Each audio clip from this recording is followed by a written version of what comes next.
পৃথিবীর সর্বনাশের জন্য যারা দায়ী তারা আমরা সবাই এখানে হাজির। আমরা আসামি।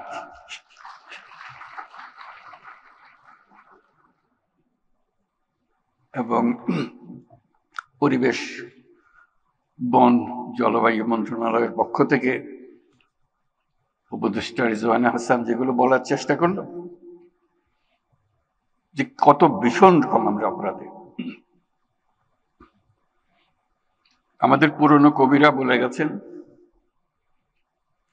সাগরের সব পানি যদি কালি হতো, বনের সব গাছ যদি কলম হতো, তাহলে এই অপরাধের বর্ণনা শেষ করা যেত না। এত অপরাধ আমরা করে যাচ্ছি প্রতিদিন। রিজওয়ানা হাসান তার কিছুটা করুণ ভাবে তুলে ধরল তার প্রচেষ্টার কথা। এই বিশাল যজ্ঞের মধ্যে মন্ত্রণালয়ের প্রচেষ্টা, মন্ত্রণালয়ের উপদেষ্টা এবং তার যত সহকর্মী আছে তাদের জন্য আমরা হাততালি দিই, একটা তার প্রচেষ্টা চালিয়ে দেওয়ার।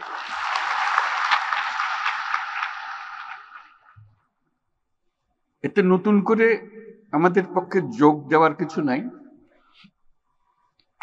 শুধু স্মরণ করা ব্যর্থতার কথা, অপর্যাপ্ততার কথা, অবজ্ঞার কথা, অবহেলার কথা। আজকে যে বিশেষ দিবস আমরা পালন করছি, সেই দিবসকে উপলক্ষ করে আমাদের গাফিলতিগুলো স্মরণ করা। বিসমিল্লাহির রহমানির রহিম। বিশ্ব পরিবেশ দিবস 2025 উপলক্ষে আজকের আয়োজনে উপস্থিত সকলকে আমার শুভেচ্ছা ও সালাম জানাচ্ছি। আসসালামু আলাইকুম। আজকের এই আয়োজন থেকে পরিবেশ মেলা, মাসব্যাপী জাতীয় বৃক্ষরোপণ অভিযান ও বৃক্ষ মেলা 2025 শুরু হতে যাচ্ছে। আমি আশা করি সকল জেলা ও উপজেলা পর্যায়ে বৃক্ষরোপণ ও বৃক্ষ মেলা চলবে এবং উৎসাহের সঙ্গে চলবে। এই বছর বিশ্ব পরিবেশ দিবসের প্রতিপাদ্য হলো এন্ডিং প্লাস্টিক পলিউশন। আজকের পৃথিবী নানান রকমের সংকটে জড়িত। যুদ্ধ বিগ্রহ, প্রযুক্তির ব্যাপক প্রসার, অপব্যবহার আমাদের সামনে নানা রকমের চ্যালেঞ্জ সৃষ্টি করেছে। কিন্তু সেই চ্যালেঞ্জটা আমরা এখনো অনেকে উপলব্ধি করতে পারছি না, সেটা হলো প্রকৃতির বিধ্বংসী রূপ। এটা প্রকৃতির দোষ না, আমাদের দোষ। আমরা মানুষ যারা এখানে বসবাস করি, প্রকৃতির সঙ্গে তাল মিলিয়ে চলার কথা, সেটা তাল মিলিয়ে না চলে উল্টো দিকে চলে। দোষটা প্রকৃতি না, দোষটা হলো প্রকৃতি বিধ্বংসী এক জীব যার নাম মানুষ। আমাদের সামনে দৈত্যাকারে হাজির হওয়ার প্রস্তুতি নিচ্ছে জলবায়ু সংকট। আমি প্রস্তুতি নিচ্ছে বলবো না, বলবো যে কাজ শুরু করে দিয়েছে। প্লাস্টিকের ব্যবহার পৃথিবীতে 3 ধরনের সংকটকে বাড়িয়ে দিয়েছে: জলবায়ুগত সংকট, প্রকৃতিগত সংকট, জীববৈচিত্র্যের ক্ষতি।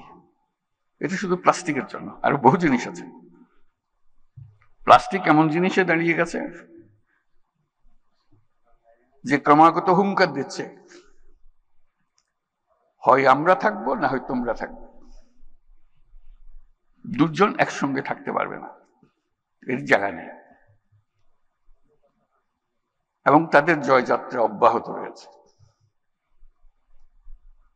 তারা দাঁড়িয়ে দাঁড়িয়ে খিলখিল করে হাসি আমাদের অসহায়ত্ব দেখে, আমাদের উদ্যোগের অভাব দেখে। যে আমরা সব জয় করে নিলাম, তোমরা কিছুই করতে পারতেছ না। সেই অসহায় অবস্থা থেকে আজকে আমরা এই 2025 সালের এই দিবস উদযাপন করছি। প্লাস্টিক ব্যবস্থাপনা ঠিকঠাক না থাকায় পৃথিবীর জলাশয়গুলো পলিথিন আর প্লাস্টিকে ছেয়ে গেছে। জীববৈচিত্র্য ধ্বংসের মুখে পড়ছে। কেন? আমাদের কি শক্তি নাই বলে? তা না, আমরা পাত্তা দিচ্ছি না বলে। আমাদের কোনো গরজ না, চলছি তো, ঠিকই তো আছে। এই করতে করতেই আমাদের শেষ। এই দিবস পালনের মাধ্যমে যদি কিছুটা সজাগতা আমাদের কাছে আসে, নতুন দৃষ্টিভঙ্গি, নতুন কর্মোদ্যোগ আসে, তাহলে হয়তো একটা সম্ভাবনা সৃষ্টি হতে পারে। এখনো হয়নি, এখন আমরা অবলুপ্তির পথে, রক্ষা করার কোনো উপায় নাই। এই এমন এক জিনিস প্লাস্টিক, যার জন্ম আছে, মৃত্যু নাই। এই হলো তার বৈশিষ্ট্য। পৃথিবীর সবকিছুর মৃত্যু আছে, তার মৃত্যু নাই। এসব ক্রমাগত বাড়ে, ফলে সবকিছু সে জয় করে ফেলবে। আজকে যে আমরা মাইক্রোপ্লাস্টিকের কথা বলছি, এটা তো মাত্র শুরু। হেন জিনিস থাকবে না, তার বিচরণের বাইরে থাকবে। আমরা দিবস উদযাপন করে ঘরে ফিরে যাব, যথারীতি আগের মতো প্লাস্টিক ব্যবহার করব। সামান্য একটা জিনিস, এমন কি ক্ষতি করতে পারে আমাদেরকে?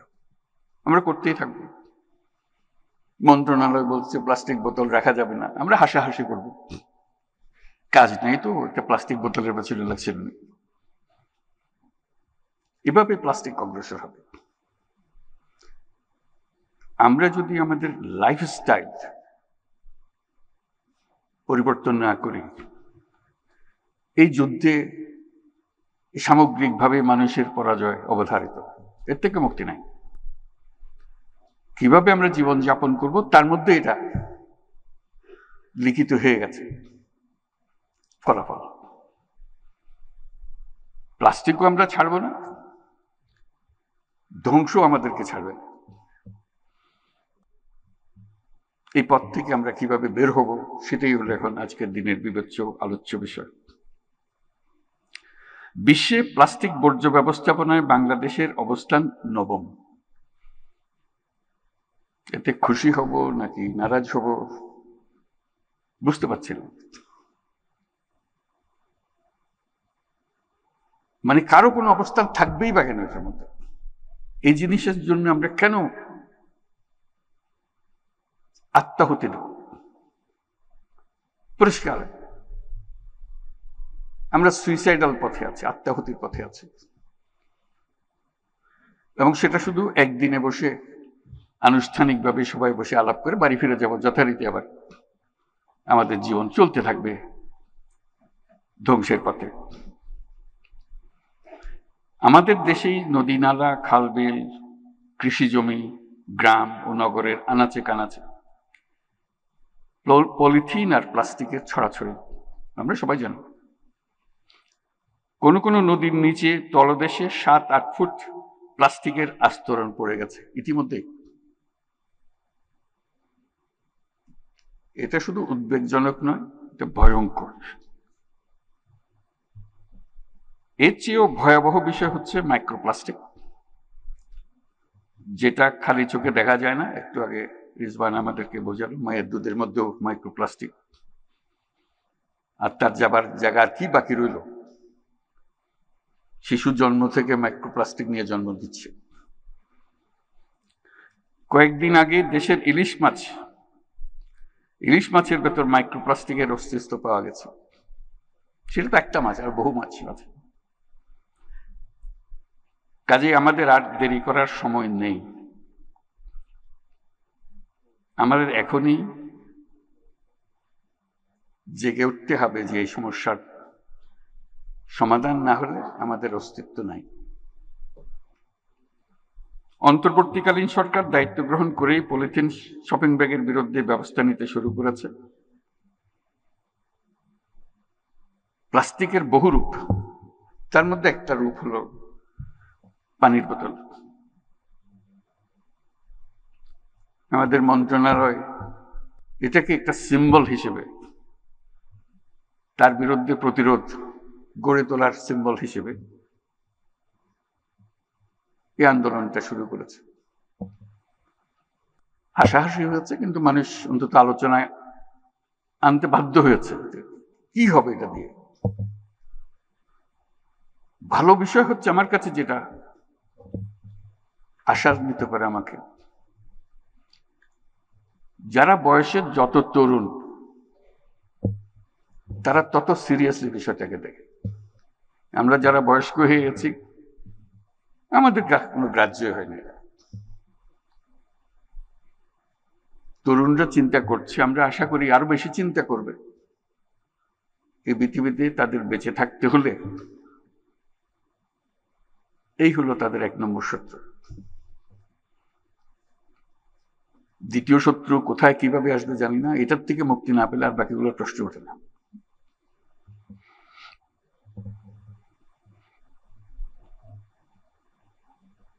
প্লাস্টিক দূষণ কমিয়ে আনার অন্যতম উপায় হলো যতটা সম্ভব এটা বর্জন করা। বর্জনটা তো লাগবে জন্ম লাভ করার পরে। আমার তো ধারণা তো গোড়াতে যেতে হবে, তোর উৎপাদনই বন্ধ করা। বর্জন তো একজন উৎপাদন করে ফেলেছে, তারপর বলছে সেটা বর্জন করো, এই দুজনে লেগে গেল। গোড়াতে যদি আমরা উৎপাদনটাই বন্ধ করতে পারি তাহলে আর বর্জনের প্রশ্ন আমাদের আর থাকে না, আমাদের সমস্যার মধ্যে আমরা পড়ি না। এবং উৎপাদন বন্ধ করলে যে দুনিয়া অচল হয়ে যাবে তাও না, কষ্ট হবে। এটা সহজ জিনিস মনে হচ্ছিল, এটা সহজ থেকে কঠিন হবে। পলিথিন বেশি দিন আগের জিনিস না, মাত্র সেদিনের জিনিস। আমাদের বয়সে পলিথিনের জন্য, এর আগে ছিল না পৃথিবীতে। কাজে পলিথিন ছাড়া পৃথিবী অচল এই কথা বলার কোনো সাধ্য নেই। লক্ষ লক্ষ বছর ধরে পৃথিবী চলেছে, মানুষের পরিবর্তন হয়েছে, ইতিহাসের পরিবর্তন হয়েছে, অর্থনীতির পরিবর্তন হয়েছে, প্লাস্টিক দরকার হয়। হঠাৎ এসে সে বিশ্ব জয় করে বসে গেল এবং আমরা এরকম এডিক্টেড হয়ে গেলাম এটাতে, চোখ খুলে কিছু তাকাতে পারছি না। সেটাই হলো ব্যাপার। আমি দেশের সকল নাগরিকের প্রতি ওয়ান টাইম প্লাস্টিক পণ্য ব্যবহার বন্ধ করে দেওয়ার জন্য আবেদন করছি।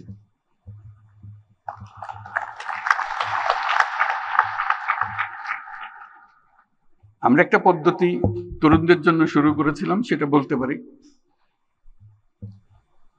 জিরো ওয়েস্ট এর পদ্ধতি হিসেবে। সপ্তাহে যদি 7 দিনের মধ্যে 7 দিনই প্লাস্টিক ব্যবহার করি, আমার প্রথম কমিটমেন্ট হলো নিজের কাছে, আজকে থেকে আমি 1 দিন কমিয়ে ফেলবো। 6 দিন করবো, 1 দিন করবো না। ওই দিন আমার প্লাস্টিক ফ্রি ডে। তরুণরা এটা সহজে বোঝে যে একটা দিন আমি পারি। তো একটা দিনে যদি তুমি পারো এস্টাবলিশ করতে পারো, একটা দিন শনিবার আমি প্লাস্টিক ব্যবহার করি না, কোনো রকমের প্লাস্টিক ব্যবহার করি না, তাহলে চেষ্টা করো শনি আর রবি 2 দিন করতে পারো কিনা। ক্রমে ক্রমে 7 দিনে যাওয়া, স্টেপ বাই স্টেপ যদি অভ্যস্ত হও, সতর্ক হও, তাহলে হয়তো হয়ে যেতে পারে। কিন্তু সিদ্ধান্তটা লাগবে, সিদ্ধান্ত ছাড়া ওই পথ কঠিন পথ। এর প্রাথমিক পদক্ষেপ হিসেবে আমি ইতিমধ্যে সরকারি সকল কার্যালয়কে একটি সুনির্দিষ্ট সময়সীমার মধ্যে ওয়ান টাইম প্লাস্টিকের ব্যবহার বন্ধ করার নির্দেশ দিচ্ছি। নির্দেশ যাওয়া সোজা, কিন্তু কার্যকর করা বড় কঠিন। ঠিক আছে, বললাম যে এটা লাইফস্টাইল বিষয়, আমি কিভাবে জীবন যাপন করব তার বিষয়। শুধু হুকুম দিয়ে বন্ধ করে দিলাম, চেষ্টা হবে হয়তো অনেক করবে, কিন্তু কঠিন একটা জগৎ। জাতিসংঘ প্লাস্টিক দূষণ নিয়ন্ত্রণে আন্তর্জাতিক আইন প্রণয়নের কাজ প্রায় চূড়ান্ত করেছে। বন ও পরিবেশ মন্ত্রণালয় এই প্রক্রিয়ার সঙ্গে জোরালো ভূমিকা রাখবে, এটা আমি নিশ্চিত। অন্তর্বর্তীকালীন সরকার স্বল্প সময়ের মধ্যে পরিবেশ সংরক্ষণের বিষয়ে কিছু উদ্যোগ নিয়েছে। আমরা বিশ্বাস করি এই উদ্যোগগুলো সফলভাবে বাস্তবায়িত হলে শালবন, সোনাদিয়া বন আর চুনতি বন তার হারানো রূপ ফিরে পাবে। বন্য প্রাণীরা আবার তাদের আবাসে ফিরে আসবে। কয়েকটি গুরুত্বপূর্ণ নদীকে দখল দূষণমুক্ত করার কাজ মন্ত্রণালয় শুরু করে যেতে পারবে বলে আশা করি। আমরা আশা করি নতুন প্রজন্ম এই শহরেই দূষণমুক্ত নদী দেখতে পাবে। ঢাকা শহরের পাশেই দেখবে পূর্বাচল বন। এদেশের তরুণ প্রজন্মের কি অসীম শক্তি তা আমরা গত জুলাই গণ অভ্যুত্থানে দেখেছি। আমি আজ আবারও বাংলাদেশের তরুণ সমাজের প্রতি আমার আস্থা ও শ্রদ্ধা জানাচ্ছি। একই সাথে স্মরণ করছি জুলাই গণ অভ্যুত্থানে সকল শহীদদের এবং যারা আহত হয়েছেন তাদের দ্রুত আরোগ্য কামনা করছি। তরুণরাই আমাদের নতুন বাংলাদেশ গড়ার স্বপ্ন দেখতে অনুপ্রাণিত করেছে। আমি বরাবরের মতো আবারও বলছি, এই তরুণ প্রজন্মই ইতিহাসের সবচেয়ে শক্তিশালী,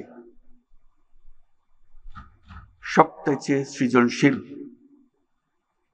তরুণ প্রজন্ম। আমি এদেশের তরুণ সমাজের প্রতি আহ্বান জানাই, জলবায়ু সংকট মোকাবেলায় এবং পরিবেশ দূষণ রোধে তোমরা তোমাদের কার্যকর ভূমিকা অবশ্যই রাখবে। নিজের মধ্যে এমন সংকল্প করতে হবে যে আজ থেকে আমি আমার দৈনন্দিন জীবনে কার্বন নিঃসরণ শূন্যতে নিয়ে আসব। আমি এখন প্রতিদিন এটা পদক্ষেপে এগিয়ে যাব। দেশের সকল নাগরিকের প্রতি আমি আহ্বান জানাই, আমাদের অবশ্যই আত্মবিধ্বংসী চিন্তাভাবনা থেকে মুক্ত হতে হবে। অর্থনৈতিক লাভের জন্য পরিবেশের ক্ষতি করে যাব, এটা আমি কিছুতেই নিজেকে মানতে দেব না। বন্যা, ভূমিকম্প, জলোচ্ছ্বাস এ ধরনের প্রাকৃতিক বিপর্যয়ের সময় আমরা বুঝতে পারি যে প্রকৃতি কত শক্তিধর। আমরা যদি পরিবেশ ও জলবায়ু বিপর্যয়কে বাড়াতে না চাই, অবশ্যই আমাদের পরিবেশ বান্ধব উন্নয়নে নজর দিতে হবে। নদী ধ্বংস করে, বন জঙ্গল উজাড় করে, জীববৈচিত্র্য ধ্বংস করে যা হয় সেটা অন্য যাই কিছু হোক, অবশ্যই এটা উন্নয়ন নয়। উন্নয়ন সম্বন্ধে আমাদের ধারণা সম্পূর্ণ পাল্টে দিতে হবে। আজকের এই আয়োজনে দুটি আনন্দের দিকে দৃষ্টি আকর্ষণ করছি। প্রথম আনন্দের সংবাদটি হলো, আজকে পরিবেশ, বন ও বন্যপ্রাণীর জীবন রক্ষায় অসামান্য অবদান রাখার জন্য 31টি প্রতিষ্ঠান ও ব্যক্তিকে জাতীয় পুরস্কার দেওয়া হচ্ছে।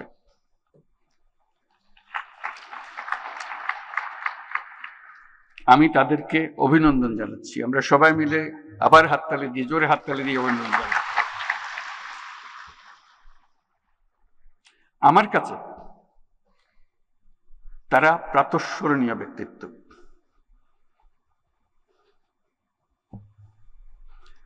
আমরা যেন তাদের পদাঙ্ক অনুসরণ করতে পারি,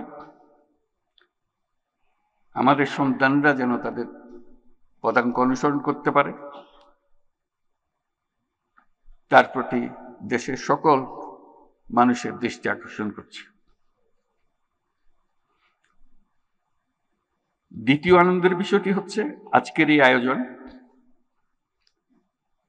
এই অনুষ্ঠানের মধ্যেই শেষ হয়ে যাচ্ছে না,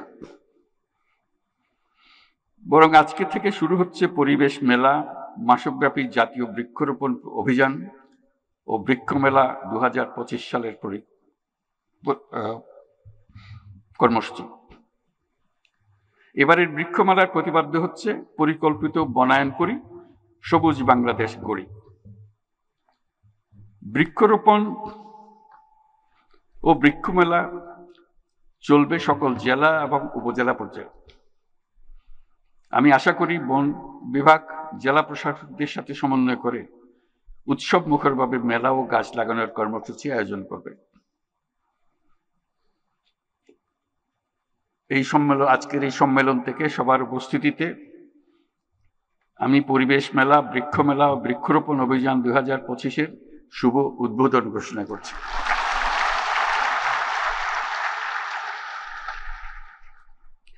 পরিবেশের দায়িত্ব সরকারের উপরে তুলে দিয়ে নাগরিকরা পায়ের উপর পা তুলে নিজেদেরকে নির্ভর মনে করলে তবে পরিবেশের আর রক্ষা নাই। পরিবেশের প্রথম সবক হচ্ছে আমার পরিবেশ আমাকে রক্ষা করতে হবে, আর কেউ এসে রক্ষা করে দিয়ে যাবে না, এর কোনো বিকল্প নেই। এখন আমাদের হয়ে গেছে পুরোটাই উল্টা। সরকার ক্ষীণস্বরে মাঝে মাঝে মনে করিয়ে দিয়েছে অথবা আমরা আমাদের পরিবেশ, সরকার মাঝে মাঝে ক্ষীণস্বরে আমাদের মনে করিয়ে দিচ্ছে যে আমরা আমাদের পরিবেশ ধ্বংস করে ফেলছি। সাবধান হন, নাগরিকরা মনে করে যাচ্ছে পরিবেশটা একটা শৌখিন ব্যাপার। বিদেশিদের তাগিদে সরকারকে মাঝে মাঝে এটা নিয়ে সভা সমিতি করতেই হয়। আমরা আসল ব্যাপারটাই হারিয়ে ফেলি। আমাদের দৈনন্দিন জীবনে প্রতি মুহূর্তে মনে রাখতে হবে জীবন বাঁচাতে হলে পরিবেশ বাঁচাতে হবে, এর কোনো বিকল্প নেই। আমি কোনো রকমে অসুখ বিসুখ নিয়ে জীবন কাটাতে পারলেও আমার সন্তানরা বেঁচে থাকতে পারবে না, কারণ আমি তাদের বেঁচে থাকার মূল অবলম্বনটি ধ্বংস করে দিয়েছি।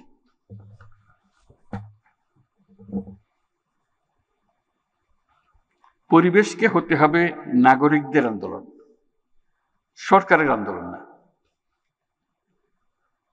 নিজেদের টিকিয়ে রাখার সংগ্রাম, এটাই হবে আন্দোলন।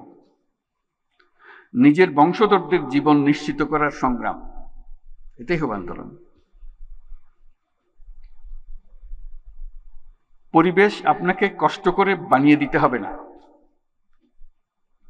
প্রকৃতি লক্ষ লক্ষ বছর ধরে পরীক্ষা নিরীক্ষা করে এটা আপনাকে বানিয়ে দিয়ে গেছে। অতি চমৎকার একটা ব্যবস্থাটা।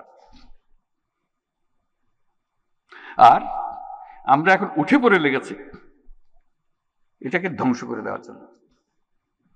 আমাদের কিরকম শক্তি, এই লক্ষ লক্ষ বছরের যে ফলাফল, আমরা জান দিয়ে চেষ্টা করে যাচ্ছি এটাকে শেষ করে দেওয়ার জন্য। এটাই আমাদের সমস্যা। ধ্বংস করার থেকে বিরত থাকুন। নতুন সৃষ্টি করার কোনো দরকারই নেই। প্রকৃতি আমাদেরকে দিয়ে দিয়েছে সবকিছু। এই ধ্বংস থেকে বিরত থাকলেই আমরা এই সুন্দর পৃথিবী উপভোগ করতে পারবো।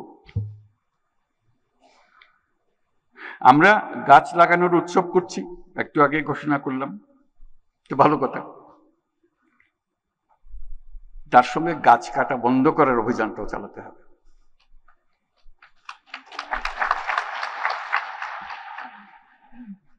গাছ কাটা একটা উৎসবের বিষয় হয়ে গেছে। একটা গাছ তৈরি হয়ে আসতে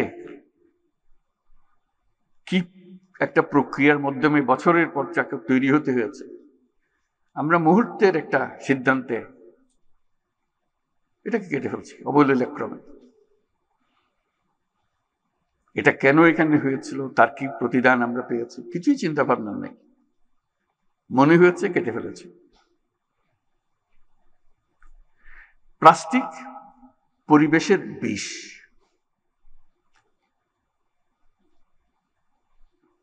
এটা পৃথিবীর সকল প্রাণীর জন্য বিষ, শুধু মানুষের জন্য না। ঘটনাটি ধীরে ধীরে হচ্ছে বলে আমরা গা করছি না। পৃথিবীতে মানুষ বাড়ছে, বাংলাদেশেও মানুষ বাড়ছে, তার সঙ্গে জনপ্রতি প্লাস্টিক বিষের পরিমাণও বাড়ছে।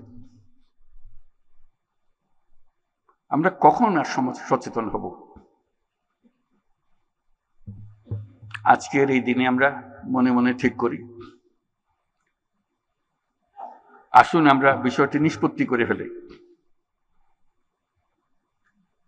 এই বিষের থেকে আমরা নিজেদেরকে মুক্ত করি।